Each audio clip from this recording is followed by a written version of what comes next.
Usaha kita yang tinggal di Indonesia tentunya pasti paham bagaimana tinggal di ekuator ya, di tengah banyak sekali ancaman dan bencana yang datang tanpa aba-aba, menyisakan duka dan air mata untuk kita semua. Tak ada yang tahu pasti kapan bencana melanda, namun kesiapsiagaanlah yang menjadi kunci utama. Lantas sebenarnya sejauh mana kita siap menghadapi bencana? Dan mungkin pertanyaan banyak orang setelah melihat beberapa gempa di beberapa titik di tanah air adalah terkait megatrust dan gempa susulan mengancam warga. Nah, kita bahas lebih dalam. Sore ini bergabung bersama kami melalui Zoom anggota Ahli Kebencanaan Indonesia atau IABI, Bapak Daryono. Assalamualaikum, selamat sore Pak Daryono. Waalaikumsalam, selamat sore Mas Dino. Terima kasih sudah bergabung bersama kami Pak. Kita tahu ya resiko tinggal di Indonesia dengan segala tadi ya potensi yang kita punya, termasuk ada bencana di sini Pak. Kalau Anda melihat ada tadi di NTT dan juga Simalungun, apa yang sedang terjadi Pak di tanah air sebenarnya? Adakah pergerakan lempeng tertentu atau seperti apa Pak? Iya, jadi kalau kita melihat secara global atau regional, itu memang faktanya itu memang ada semacam peningkatan aktivitas seismik di Indonesia ya, juga di seputar lempeng Pacific Ring of Fire ya. Namun demikian hingga saat ini itu belum ada sebuah konsep yang sahih untuk membuktikan bahwa gempa itu bisa saling memengaruhi dan saling pisu jika jaraknya berjauhan. Kalau jaraknya dekat itu ada konsep namanya pisuan statik ya.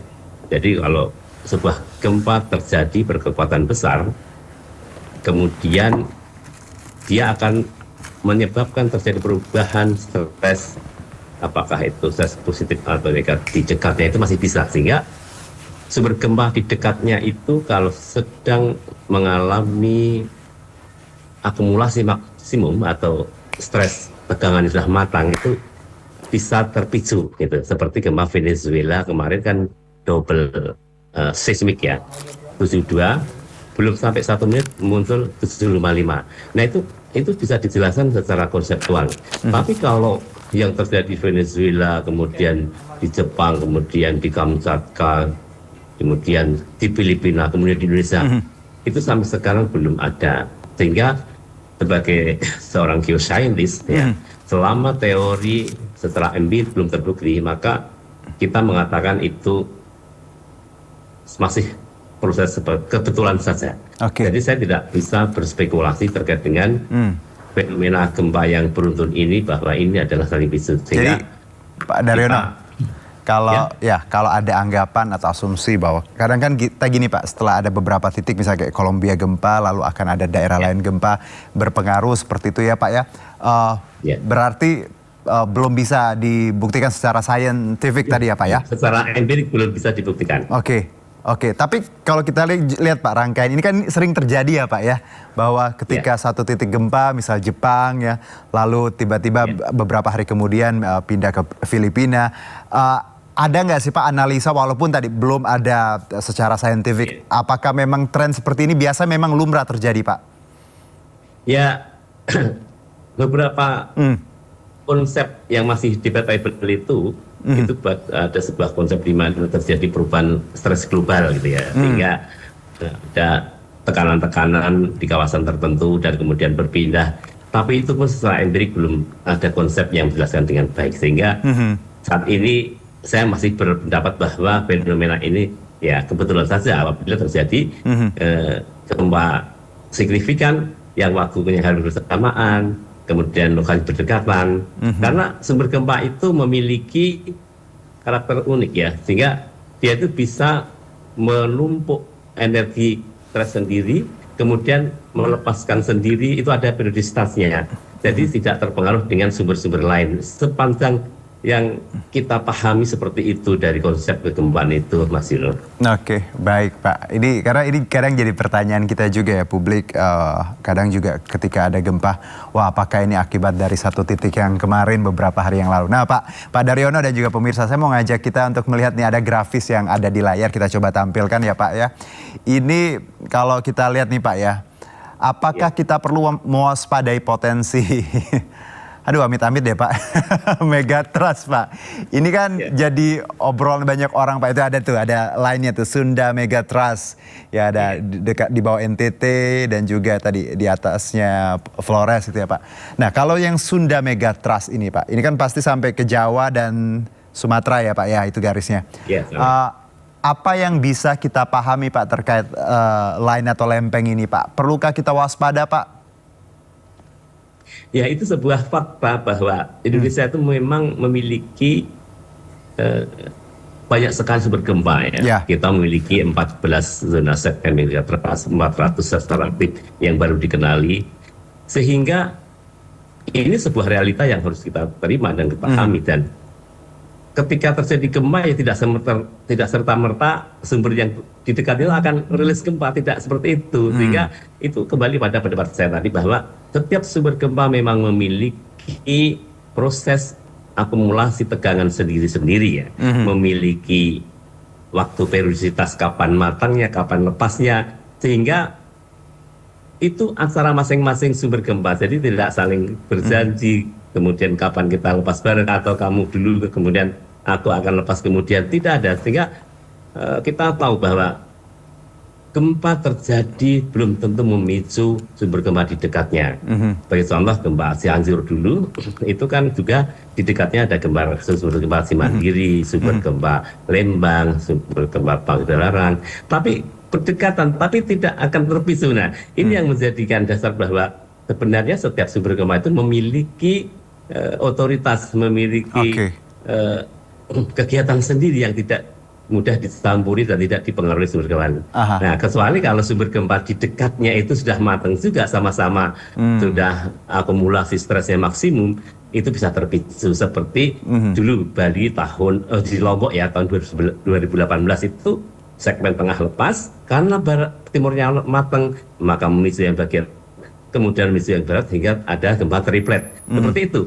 Tapi kalau yang tadi Mas Yul paparkan di layar itu ya itu sebuah fakta itu bahwa kita itu cukup banyak sumber gempa tapi tidak serta-merta akan saling pisu. Kemudian jika saat ini terjadi gempa 7,7 nah kemudian itu kan melepaskan stres ya, sehingga dalam konsep volume static stress kemudian ada sebuah perubahan medan stres di sekitarnya. Nah sampai hari ini juga belum ada, sehingga tampaknya ya memang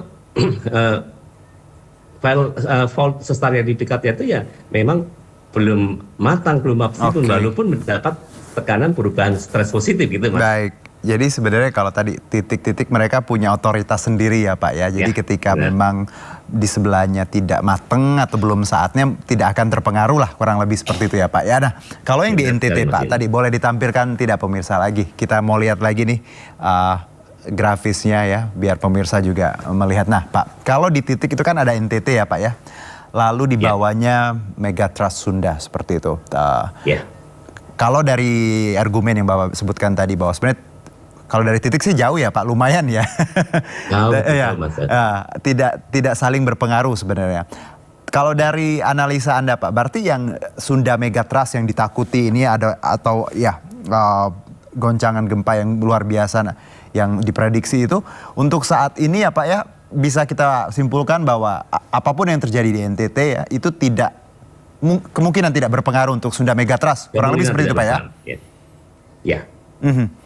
Karena tadi memang tadi tiap titik punya otoritas sendiri, kurang lebih seperti itu ya Pak Daryono ya. Betul sekali Mas.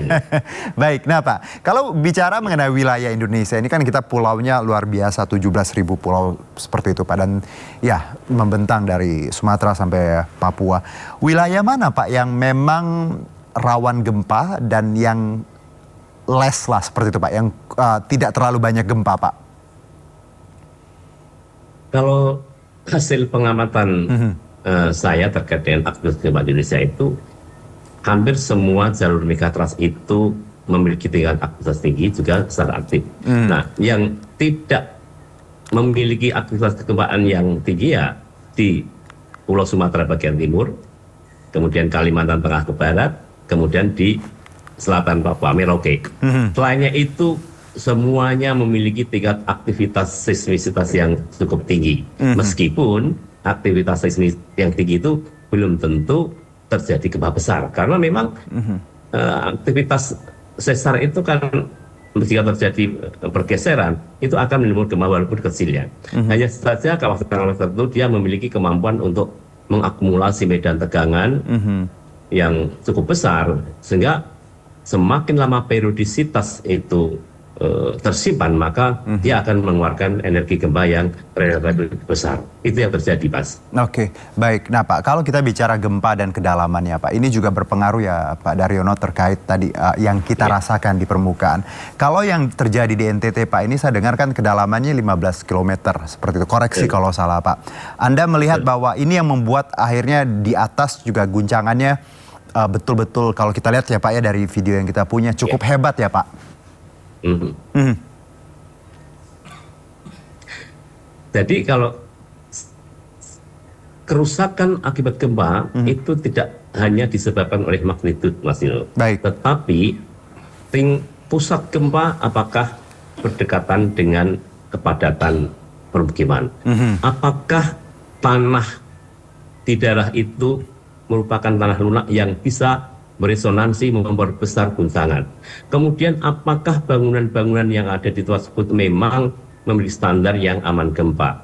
Jadi faktor-faktor ini menjadi sangat penting sekali ya. Apakah itu kedangkalan, hypocenter, kemudian kedekatan dengan permukiman yang padat, kemudian juga local set effect, tanahnya itu tanah yang memungkinkan untuk mengamplifikasi guncangan apa tidak. Tapi rata-rata tanah pesisir akan mengamplifikasi guncangan, Mas Yuno. Dan juga kualitas bangunan itu. Jadi faktornya banyak. Jadi bangunan kalau kuat, ya dia tidak akan terpengaruh dengan signifikan ya. Karena kita harus paham bahwa gempa itu tidak pernah membunuh dan tidak pernah melukai. Tapi yang melukai dan membunuh manusia itu adalah bangunan yang strukturnya lemah kemudian rubuh menimpa penghuninya. Jadi seperti itu, Mas. Oke. Jadi gempa sebenarnya nggak salah ya Pak, karena mereka itu proses alami. Yang salah tuh kadang kita dalam memaknai dan tadi dalam mitigasinya Pak ya. Kalau kita lihat tahu wilayah yang memang beresiko harusnya sudah paham apa yang harus dibangun di situ ya. Kurang lebih seperti itu ya Pak Daryono. Tapi Pak, sebelum kita lanjutkan Pak, sebelum saya bertanya ketika kita bicara kesigapan infrastruktur dan yang kita punya. Ini yang juga jadi perhatian kita semua Pak. Ketika gempa kemarin ya pemirsa di 7,7 di NTT ini sempat ada peringatan potensi tsunami dan warga di sejumlah pesisir ini Pak Daryono dan juga pemirsa ini sempat panik karena katanya ada air naik. Nah kita lihat bersama.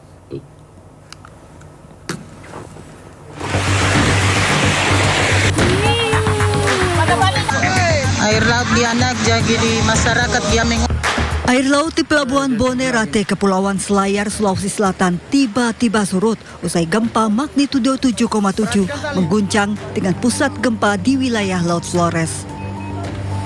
Air laut surut membuat anak buah kapal panik. Kasihan Usai surut, kawasan Bonea pesisir Kepulauan Selayar tiba-tiba diterjang tsunami kecil setinggi 50-an sentimeter. Air laut naik ke daratan dengan arus cukup kuat membawa sampah dan menggenangi permukiman. Air laut juga sempat naik dan memasuki kawasan pesisir pantai Matawaue, Kampung Bajau, Siotapina, Buton, Sulawesi Tenggara. Warga yang melihat kondisi ini langsung panik dan menjauh dari garis pantai, khawatir terjadinya gelombang tsunami. Kondisi serupa terlihat di pesisir desa Kakenaue, Kecamatan Pasarwajo. Sejumlah warga bahkan sempat mengungsi ke puncak atau wilayah yang lebih tinggi karena khawatir terjadi gelombang tsunami.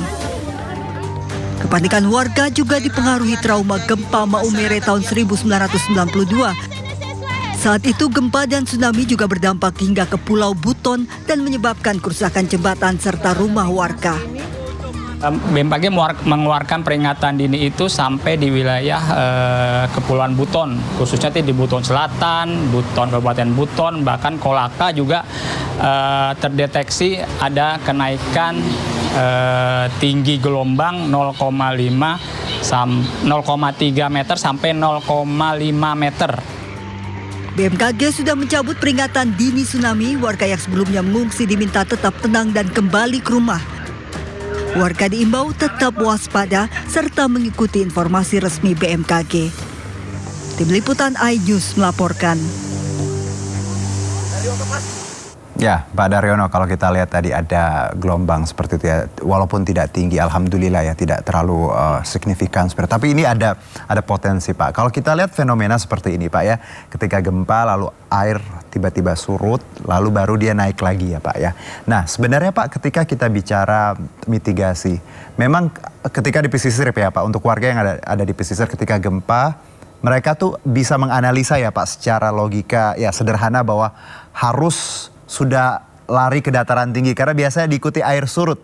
Mungkin seperti itu Pak Daryono. Iya, itu tanda-tanda alamiah Mas. Sehingga masyarakat di pesisir itu juga perlu memahami tanda-tanda alamiah ini. Apakah terjadi perubahan muka laut, apakah terjadi surut air, dan kemudian juga apakah ada goyangan-goyangan pantai yang mana beralun agak panjang. Sehingga itu jika terjadi maka harus segera meninggalkan pantai. Jadi jika tempat itu memang ada sirine, maka petugas akan membunyikan sirine sebagai perintah evakuasi. Nah, masalahnya kita boleh bergantung kepada teknologi ya, tsunami early warning system ya. Tetapi buatan manusia bisa saja fail ya, sehingga kita perlu di dalam latihan, di dalam sosialisasi, mitigasi tsunami, itu sampai memahami cara merespon sistem peringatan dini tsunami, juga harus dikenalkan konsep evakuasi mandiri. Karena evakuasi mandiri itu jaminan selamat. Jadi ketika merasakan guncangan gempa di pantai, maka guncangan itu kita jadikan sebagai peringatan. Masalah ada tsunami besar atau tidak, itu urusan nanti. Tapi yang pasti kita selamat duluan, sehingga kita wajib untuk segera meninggalkan pantai. Jadi, apalagi kalau sudah ada ciri-ciri ada surut air laut, itu sudah kemungkinan itu akan jadi tsunami, sehingga wajib hukumnya untuk segera meninggalkan pantai.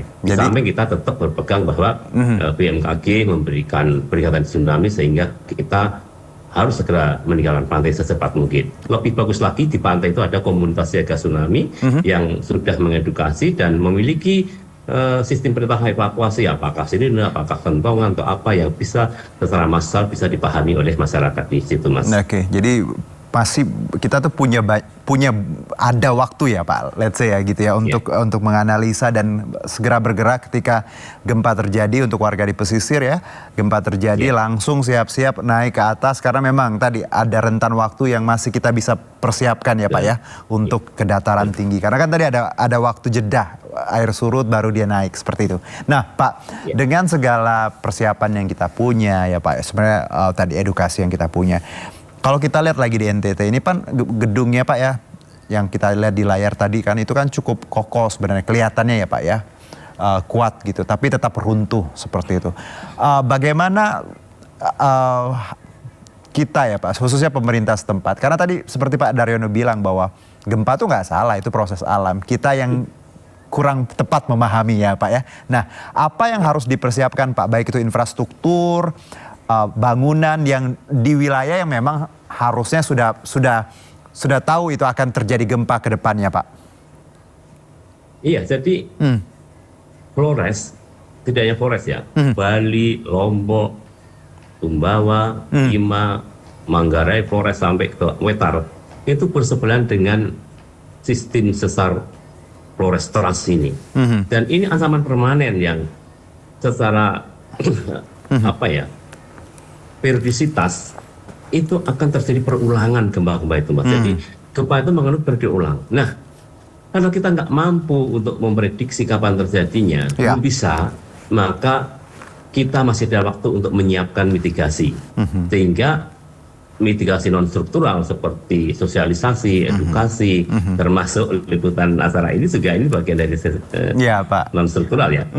Dan kalau sudah paham harus masuk ke mitigasi struktural, di mana saatnya kita itu perlu mewujudkan bangunan tahan gempa di daerah-daerah seperti NTT ini, karena sudah jelas sumbernya ada di sebelahnya, dan itu harus mau tidak suka itu harus kita wujudkan bangunan tahan gempa itu. Di sini ada kajian namanya deterministik seismic hazard analysis. Jadi gedung-gedung yang dibangun dekat sumber gempa ya harus mengacu kepada magnitud maksimum yang mungkin terjadi di situ. Nah ini baru bisa muncul bangunan tahan gempa ya. Atau paling tidak masyarakat itu di dalam membangun bangunan tembok itu harus memiliki rangka besi sebagai besi tulangan. Kalau tidak, maka bangunan itu akan menjadi sarana untuk mencelakai kita.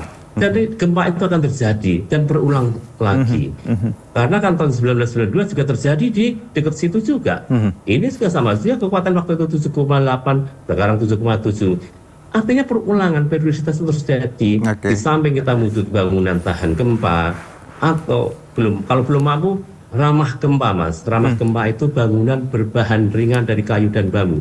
Yang nggak boleh itu membangun bangunan tembok batako asal naik berdiri, tidak ada besi tulangan, semennya diirit-irit, hanya pasir dan kapur saja. Itu kalau ada guncangan tidak akan mampu menahan guncangan, pasti roboh. Nah, kalau anak kita sedang tidur, istri atau suami kita sedang tidur, ya peruntuhan. Disitulah awal dari bencana itu, petaka itu. Sehingga kalau belum mampu menjadikan bangunan yang strukturnya kuat ya, bangunlah bangunan dari berbahan ringan, kayu dan bambu yang didesain menarik. Kemudian perlu cara selamat ya. Cara selamat itu juga sangat menentukan keselamatan kita, Mas. Kalau terjadi gempa kuat, sudah sulit berjalan atau sulit merangkak, lebih baik kita mencari perlindungan kepala dan tengkuk kita, Mas. Ingat, kepala dan tengkuk kita itu harus terlindung dari apakah kursi, apakah meja, apakah material bahan lain yang di dalam rumah, itu harus terlindungi. Nah, kalau masih ada waktu untuk gurisan belum kuat, kita masih boleh keluar asal pintunya itu dekat dengan kita berada. Nah, kemudian juga kita perlu bagaimana menjauh dari bangunan-bangunan tinggi. Ya kemarin kalau kita lihat di video kan bangunan pelabuhan itu pada runtuh ya, itu menjatuhin orang-orang yang sedang lewat di situ. Kalau sedang terjadi gempa kuat, jangan menjauhlah dari gedung-gedung yang tinggi, itu akan selamat karena banyak material yang jatuh dari atas. Kemudian juga kita di luar upayakan berada di titik yang jauh dari bangunan-bangunan, kabel listrik, baliho, kemudian apa-apa yang bisa menghubungi. Jadi itu keterampilan selamat, Mas. Oke, ini menarik analisa Pak Daryono. Tapi satu Pak, sebelum saya tutup. Tadi Bapak sebutkan bahwa harusnya semua gedung yang ada di potensi bencana gitu ya Pak, baik itu di Flores maupun di manapun gitu, gedungnya harus tadi ya ada anti gempa plus juga mengacu pada magnitudo maksimal lah seperti itu ya Pak, biar bisa antisipasi. Pertanyaan saya sederhana, bukan nakut-nakutin tapi juga untuk kita waspada ya Pak. Jakarta Pak, ini ibu kota yang gedungnya towering semua, tinggi-tinggi puluhan lantai. Apakah Jakarta sudah memahami potensi ini Pak? Atau memang masih banyak yang belum? Ya, jadi saya saat ini berperasaan baik bahwa high-rise building atau bangunan tinggi di Jakarta itu sudah dibangun berdasarkan kaidah-kaidah tahan gempa. Saya perasaan baiknya karena engineer-nya juga sudah mengerti gempa. Namun perlu ada upaya untuk audit bangunan ya, sehingga karena apalagi bangunan tinggi yang sudah berusia tua, Mas, itu perlu diaudit ya, apa struktur, apakah, karena kan Jakarta juga sering digoyang gempa ya dari Selat Sunda, dari Banten, dari Selatan Jawa Barat, itu mau tidak mau kalau sudah pernah berguncang, itu akan muncul micro crack, dan itu para ahli bangunan harus memeriksanya, dan kita tidak tahu apakah posisinya sudah diguncang berapa kali dan micro crack itu sudah mana, sehingga upaya-upaya untuk audit struktur itu perlu dilakukan. Kalau ditemukan adanya kelemahan-kelemahan struktur, maka perlu di-retrofitting, diperkuat strukturnya, dan non-strukturalnya, bangunan-bangunan tambahan yang merupakan untuk mempercantik, memperindah, yang non-struktur itu juga bisa mencelakai, sehingga harus asesmen apakah itu masih kuat apa tidak. Karena banyak juga Mas,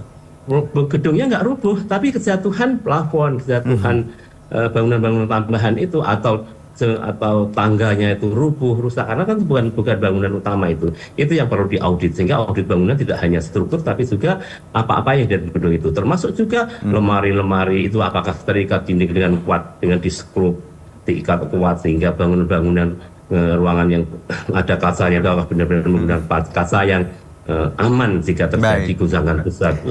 Pak Daryono, terima kasih. Ini informasi yang kita tuh harusnya nggak bosan-bosan untuk kita ulangi ya Pak ya. Karena ini yang kadang bikin kita lupa bagaimana kita mitigasi. Karena ya tadi ancaman bencana tuh ada permanen dan lagi-lagi kita tinggal di Indonesia ya Pak ya. Jadi waspada, nggak ada salahnya walaupun tadi hidup mati rezeki udah di tangan Allah ya Pak.